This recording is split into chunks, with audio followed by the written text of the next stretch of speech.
everyone, welcome to another episode of Big and Stupid Game Reviews. I am Big Mike here today to review a game I've been playing that Jay is not going to play. It is Quantum Conundrum, which is a first-person view puzzle game, sort of like Portal, because it's made by the same developer, Kim Swift, who made the first Portal game, which is, as many of you know, probably my favorite game of all time. This game is very similar. I don't really know how to explain it. It's not really too similar to Portal. It's still the first person, the puzzles. You have to manipulate the environment to do what you have to do, but at the same time there's, instead of just shooting the portals back and forth, you have the 4 dimensions that you have to switch through. Put the batteries in the thing. I'm not going to get into it because it's too convoluted for me to try to explain in a review. It won't make any sense. And basically the game is you have to get safes onto switches to open doors so that you can start generators in this mansion. But the puzzles come from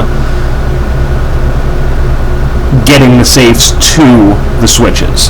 You have 4 dimensions: the fuzzy dimension, where everything weighs 10 times less; the heavy dimension, where things weigh 10 times more; slow time, which is pretty self-explanatory; and reverse gravity, which reverses gravity.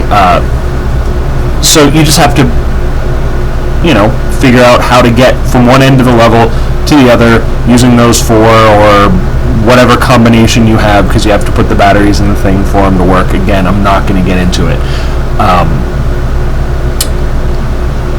I notice when I'm playing this game that the light on my webcam goes on. So I have a feeling that they have a lot of footage of me doing my 4 emotions when I'm playing this game and when I play Portal game, and they sort of go like this. What the fuck am I supposed to be doing here? I'm supposed to do that? Oh, this is impossible! I'm a fucking genius! That's pretty much how it goes.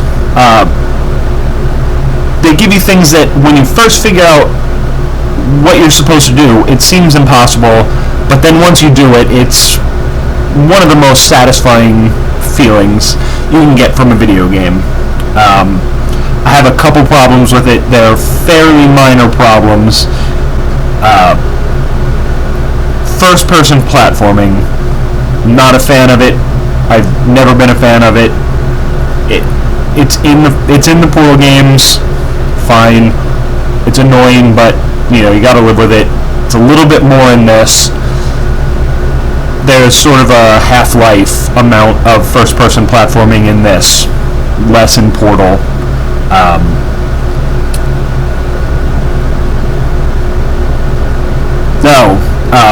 Your uncle, who's the one you're trying to save, comes in with tips a little bit too quick, and far into the game. Like, I expect that sort of thing at the beginning of the game. While you're getting your footing, you get to know what you're trying to do. But I mean, it happens all the way through the game, and it always seems to happen right when I'm figuring out what I have to do, and then he tells me, and then I'm like, damn it, I was just about to figure that out.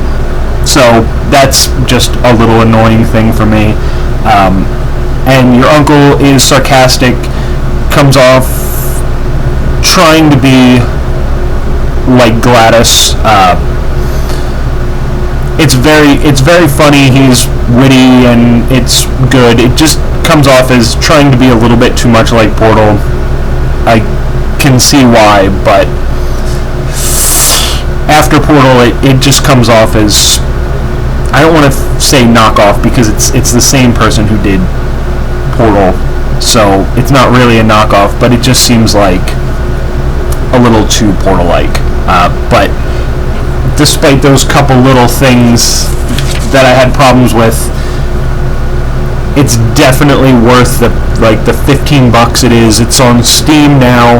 In 2 weeks, I think July 11th, 10th and 11th, it'll be on the consoles. So if you have the consoles, you wait 2 weeks. But for $15, I can't imagine a better deal for a video game. Go out and get it right now if you're hooked up to Steam. If not, wait until the 10th and 11th. I forget. It's, for some reason, it's one and the other. But get them then. You won't regret it. And it'll make you feel like a genius. Alright, subscribe to our channel. Like us on Facebook. Big and Stupid STOOPID. And we'll be back hopefully soon, because we've done a bunch of games. We played a bunch of games that we both did, so we can do some reviews, especially Lollipop Chainsaw, which some of you might be surprised at my opinion of that. And, alright, we'll see you soon.